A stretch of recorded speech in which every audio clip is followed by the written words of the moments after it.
If you have a medical condition that is mentioned in Social Security's listings, shouldn't that mean your case is a winner? I'm Jonathan Ginsberg. I'm a Social Security disability attorney. And this question was a really good question, was posed to me by one of my viewers, YouTube viewers, named Andy.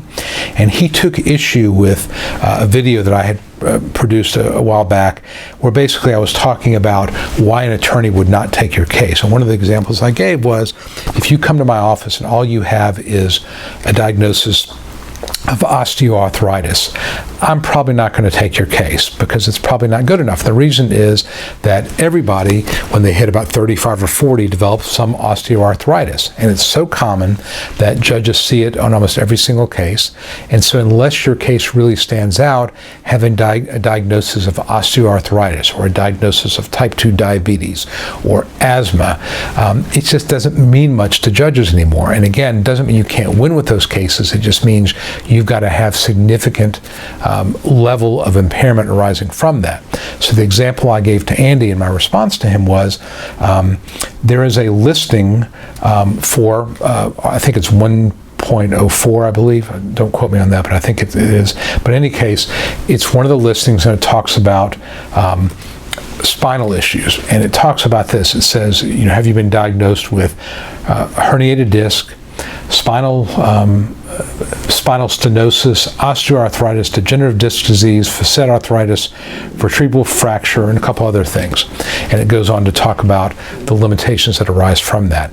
Well, if you read osteoarthritis in light of these other things, a herniated disc or a fracture to one of your vertebrae, you get the sense that Social Security is looking for a level of osteoarthritis that is way up here, as opposed to what most people have, which is just, it's uncomfortable in the morning or after you work out or mow the lawn, you're going to feel a little bit stiff and sore. This is a level of osteoarthritis that would basically put you on your back. And again, people can have osteophyte formation in their spine, where they get these bone growths, these I guess they're calcium growths in the back that cause interference with nerve conduction in the spine.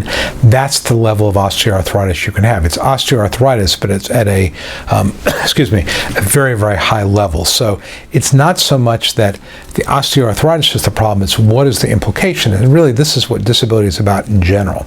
It's not about the diagnosis. You can have 3 herniated discs. You could have insulin-dependent diabetes. You could have enlarged heart or congestive heart failure.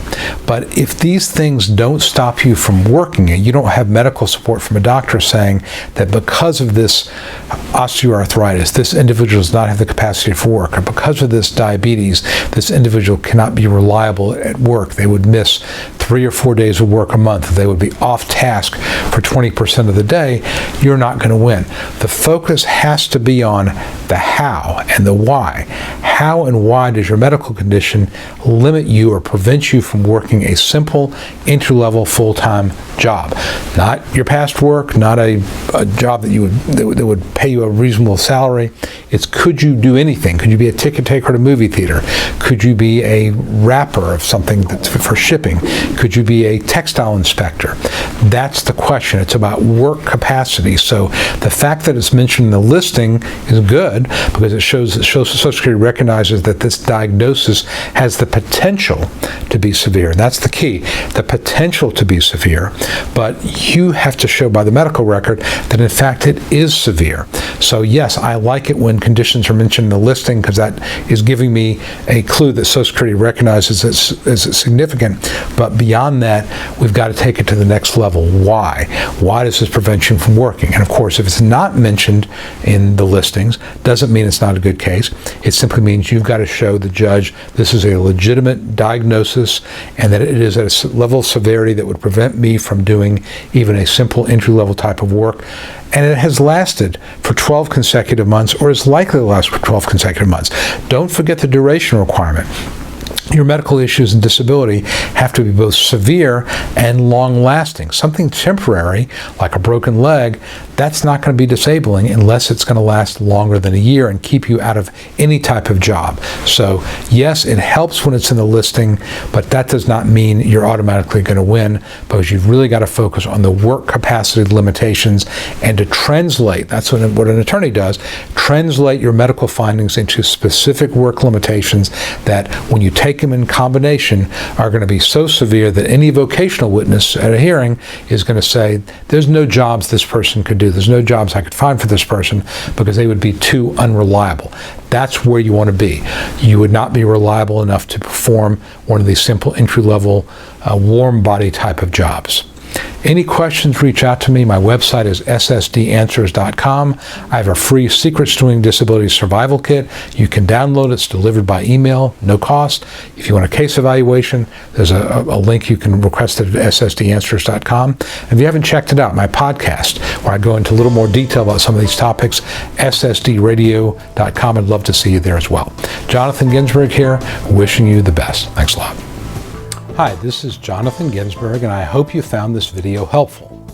If you'd like to know more about how to win your Social Security disability case, I'd like to invite you to download my Secrets to Getting Approved Early Survival Kit that I created just for people like you.